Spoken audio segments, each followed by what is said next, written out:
they promise the Sharif that if you fight against your fellow Muslims, if you rebel against your Khalifa, and that is the Ottoman Sultan, we will make you the next Caliph.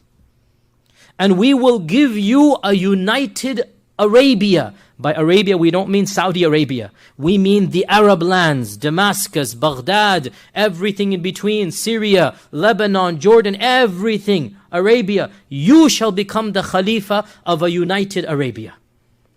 And they continue to convince him until finally it is now set in stone. And we have to point out here that yes, we're angry at the foreign powers, at the West, at England. We're angry at the double dealing. But in the end of the day, they used us against ourselves.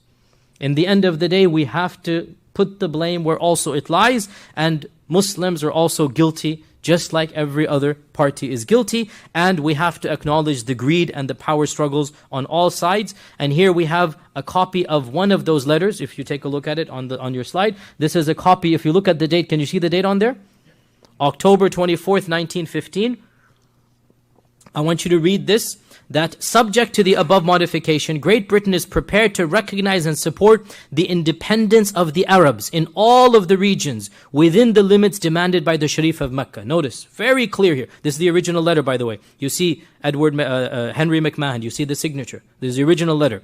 Great Britain will guarantee the holy places, and Great Britain will give the Arabs her advice and assistance, and I'm convinced this declaration will assure you beyond all possible doubt of the sympathy of Great Britain towards the aspiration of her friends, the Arabs, and will result in a true and lasting alliance, the immediate results of which will be the expulsion of the Turks from the Arab lands and the freeing of the Arab people from the Turkish yoke, which for so many years has oppressed them so heavily. So, McMahon, with obviously the approval and the knowledge of the British government, they promise Sharif Hussein ibn Ali that if he revolts, the British will give him a united Arab land and he will be made the next Khalifa from Iraq to Turkey to Syria to the Hijaz. And the Arabs took this as an official promise from England.